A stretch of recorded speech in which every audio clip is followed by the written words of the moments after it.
Hola, buen día. Hola.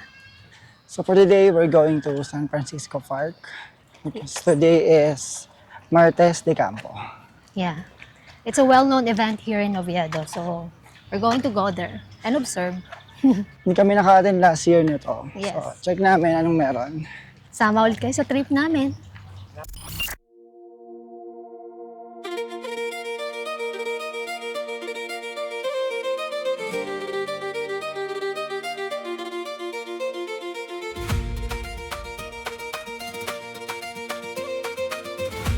At its simplest, Martes de Campo or Field Tuesday is Oviedo's official excuse to skip work, head to the park, and eat bread stuffed with chorizo. It's a massive, citywide picnic held every year on the Tuesday following Pentecost Sunday, usually late May or early June. This isn't a modern invention. The tradition dates back over 800 years. A noblewoman named Doña Velasquita Heraldez, often referred to simply as La Balesquida, is the reason for the season.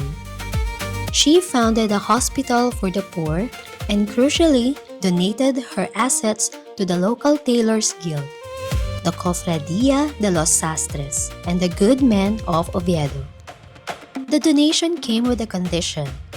In exchange for the wealth, the Brotherhood had to use the funds to help the city's poorest residents, especially by distributing food and clothing. They also had to pay a priest 15 maravedíes annually to say masses for her soul in perpetuity. Originally, the Brotherhood would hold a solemn procession to a specific chapel, Ermita de la Balesquida, to distribute the alms.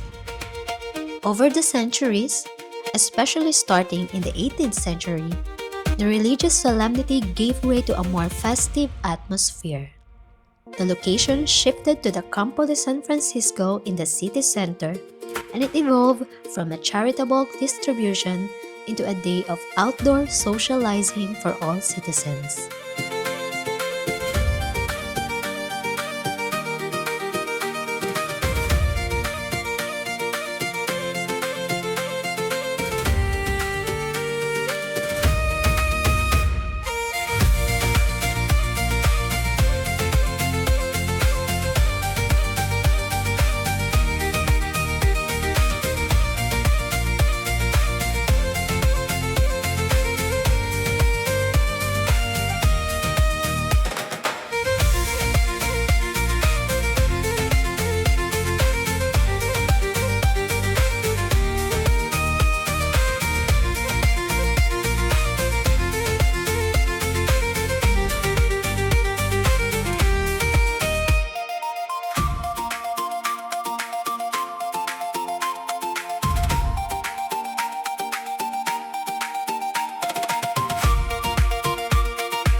And that's for today's video. So if you like more contents like this, Please like, share, and subscribe see you again. in our next adventure. Hasta luego! Hasta luego! Hasta luego! Okay guys, we're here na in San Francisco Park and we're waiting for the personnel na magpapalit ng calendar. Yeah.